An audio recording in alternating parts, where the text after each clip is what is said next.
Hello and welcome to St. Stephen's Debate Club's first debate. Since December we have been formulating these arguments, and people have been assigned to two teams. One team is for the notion that the U.S. should put boots on the ground in Syria, while the other is against the notion. This is not simply a debate. The potency of each argument will be characterized and scored by the changes of opinion in the people in the first two rows. Beforehand, we are going to ask if you believe you are for the notion, against the notion, or do not have an opinion. After the debate, we will do a recount again, and whoever has swayed more people to their argument has won. So please, in the first two rows, if you are for the notion, raise your hand. Raise your hand if you are against the notion. And for unsure to the notion, no.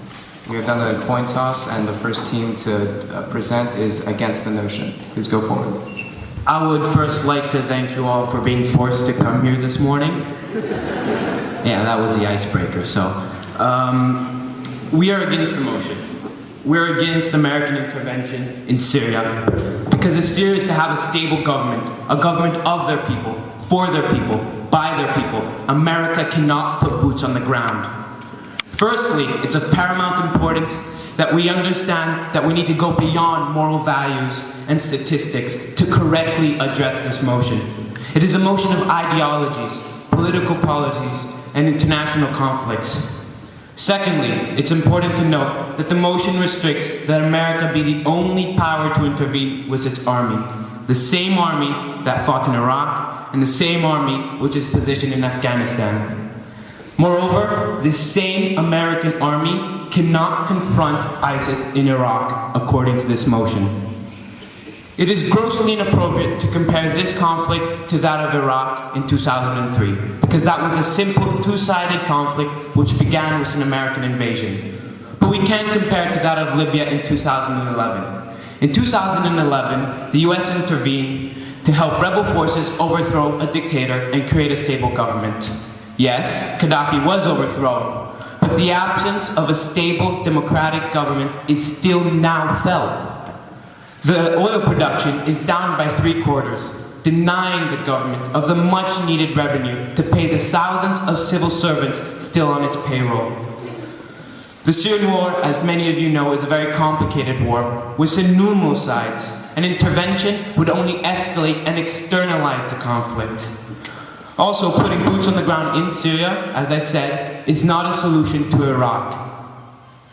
The conflict is a proxy war, where many governments have invested in the outcomes of the hostilities. Russia has sent air defense systems, and Iran has created militias of Afghans and Pakistanis. If America puts an army in this very fragile region with high tensions, which is blatantly obvious from the Turkish shooting of the Russian jet, who's to say that Iran and Russia does not increase its investment in Assad's forces, or even send their own? This would externalize and escalate the conflict to a degree that could have been avoided if America had put no boots on the ground. 200,000 have died so far, and that's a terrible and undeniable fact, but it should not be the only thing to motivate us. During the Congo conflict from 98 to 07, according to The Economist, at least 5 million people died. Yet America deemed it unfit to intervene. And yes, Assad did use chemical weapons, and that is a terrible thing, and he should be punished for it. But during the 1988 Iran and Iraq war, Saddam used chemical weapons, resulting in the death of 5,000 Kurds. But America deemed it again unfit to intervene. So why now? If the pretext for war is just a moral case, America needs to intervene from Nigeria to Syria to Ukraine. And is that really the answer? More wars, more boots on the ground. Now, although everything I said so far is bleak, but I would like to leave you with a solution, which in the long term will help all the countries involved. This solution does not involve military airstrikes or boots on the ground, but words and diplomacy. The recent lifting of the sanctions on Iran demonstrates to us the willingness for powers that were once enemies to create peaceful, diplomatic, lasting relations. So that's why we want to encourage the US to continue the negotiations it has begun with Syria, Turkey, Russia, Saudi Arabia, and Iran in such a way that they all pull their investments out of Syria, diminishing the conflict.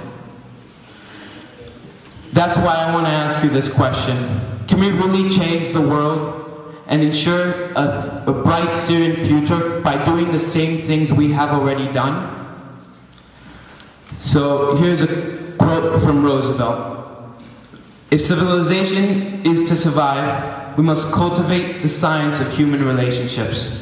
And that's what we need to do today in Syria.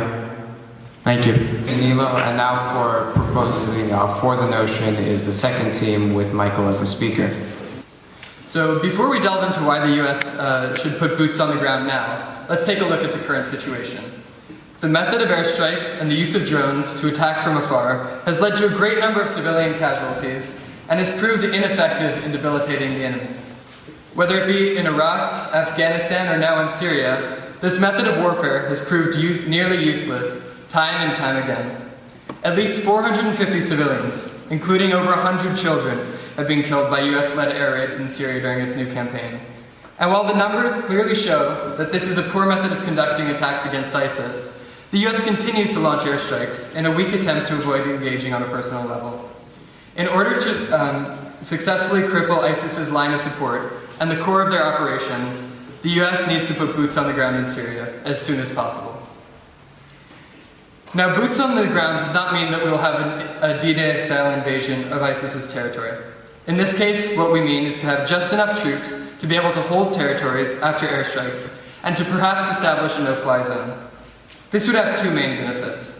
The Syrian dictator, Assad, will not be able to continue bombing his own people and will not be able to use his air force as a means to aid ISIS, as he did recently as the group advanced on Aleppo. Of course, as many would point out, after the deposition of the President Saddam Hussein in Iraq, the fall of the Taliban government in Afghanistan, and our intervention in Libya in 2011, there has been much political unrest in these countries, and some of them are arguably worse off than they were with their old leaders.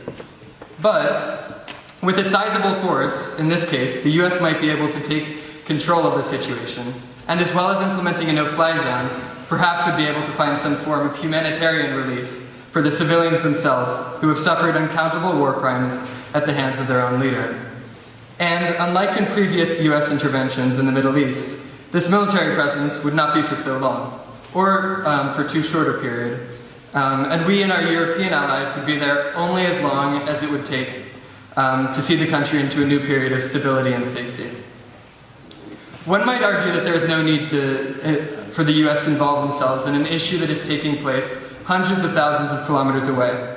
But this argument is weak for two main reasons. The first is the moral responsibility of any capable country to save hundreds of thousands of civilian lives. And the second is the need to end the current refugee crisis that is going on there. To sit back and to turn a blind eye to the situation would be inhumane and irresponsible.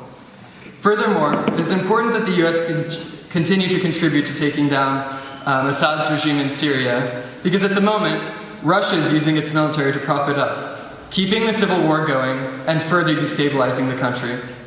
As the other team pointed out, negotiating with Assad and Putin would also be an option, but so far it has proved useless, and I don't think to have immediate change, it would be effective to continue doing this strategy, which hasn't led to very much progress. And so despite the recent shooting down of a Russian airliner over the Sinai Peninsula, Putin's military forces are stretched, and his priority is to maintain the Assad regime, which is helping him to keep a strategic naval base, not to fight ISIS. One of the reasons that we cannot continue to do what we have been doing is, as I mentioned earlier, the large number of civilian deaths that we've caused, but also the inability of airstrikes to have a lasting effect on the country. The unpleasant truth is that there need to be troops on the ground to hold these newly conquered territories. But there's a problem. The troops can't be the Kurds, who we have trained and employed until now, as they will only fight for historically Kurdish territory, and most of the territories that we need to take back from ISIS are Sunni. This pretty much leaves us with only two options. Either we find a Sunni proxy force to go in and do the fighting for us, or we go in ourselves. And something needs to happen soon, because although we are barely affected by the civil war ourselves, the Syrian people live through it every day. The Syrian Observatory for Human Rights estimates that among the 250,000 Syrians who have died since the beginning of the civil war, almost 13,000 were children, of whom many of them were arrested and tortured as well.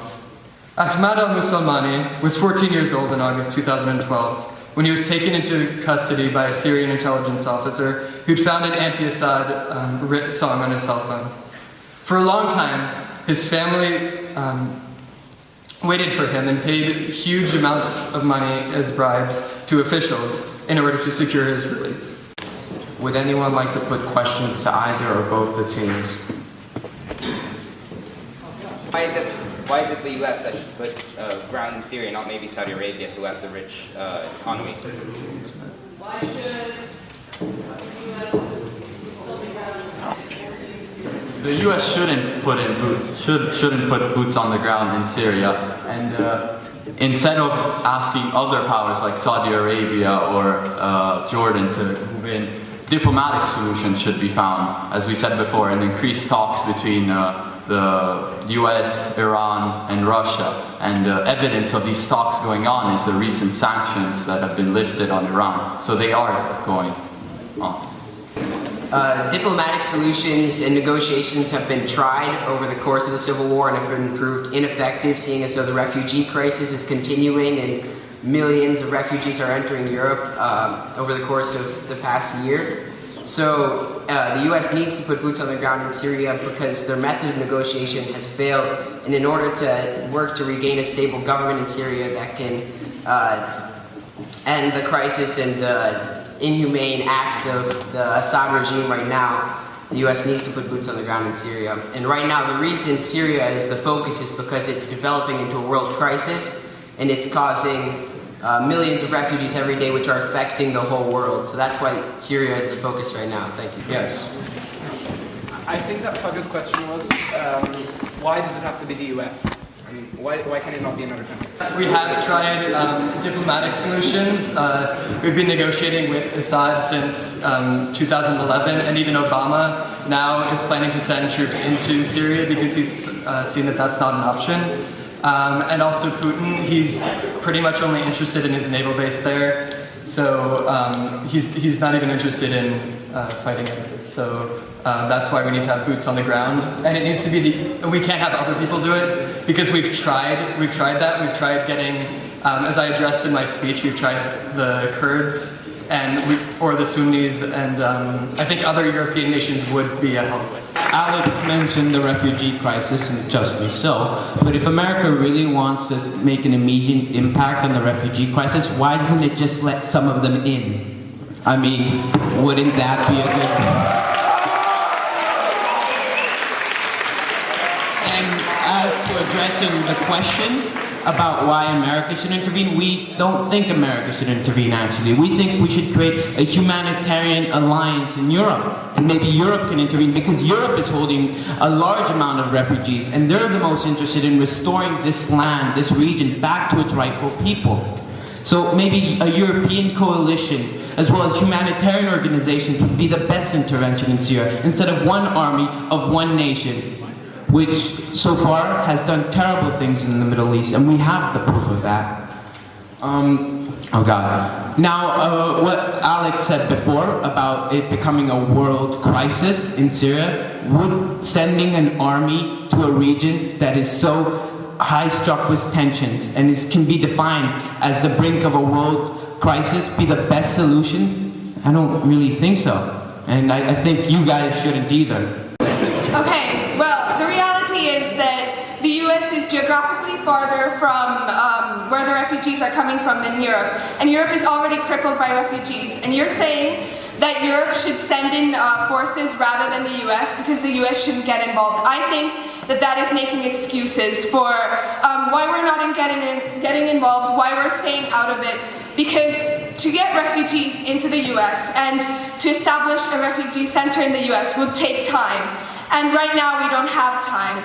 And you say that sending in the US into Syria would make it more of a world crisis. But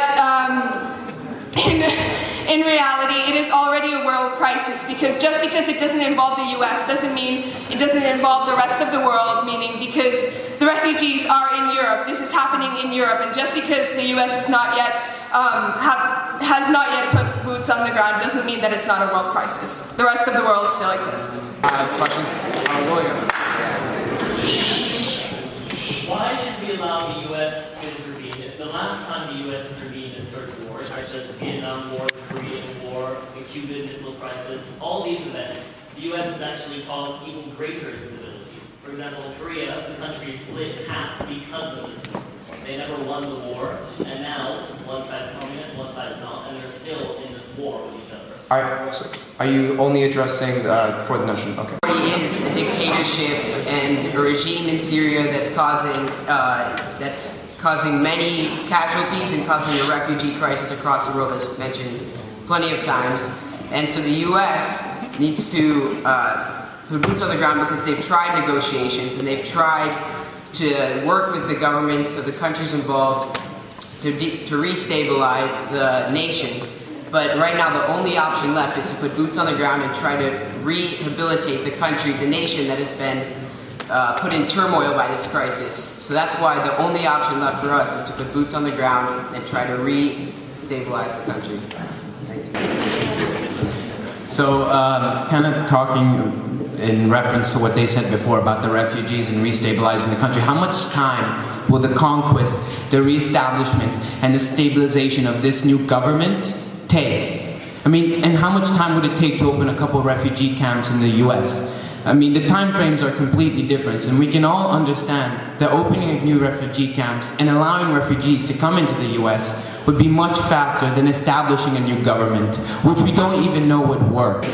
About what he just said, at the moment, at the rate we're going, the dictatorship will last pretty much into the foreseeable future and the next few years. So instead of trying to wait and spending a lot of money on shipping refugees into America and establishing refugee camps there, we should just send boots on the ground so that we can stop the crisis where it is now. That is all the time we have for questions. Now we have to go back to the vote to decide the winner.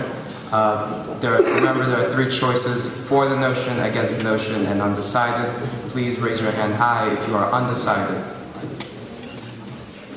First 2 rows. Undecided? Okay, please raise your hand if you are still for the notion.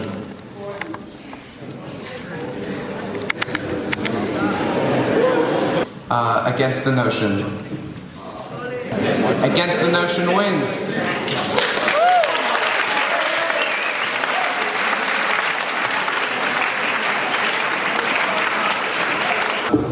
Thank you for your time. If you are interested in this debate, as I see Fabio is, you can join the debate club for future debates that we can possibly hold in the future. Thank you for your time.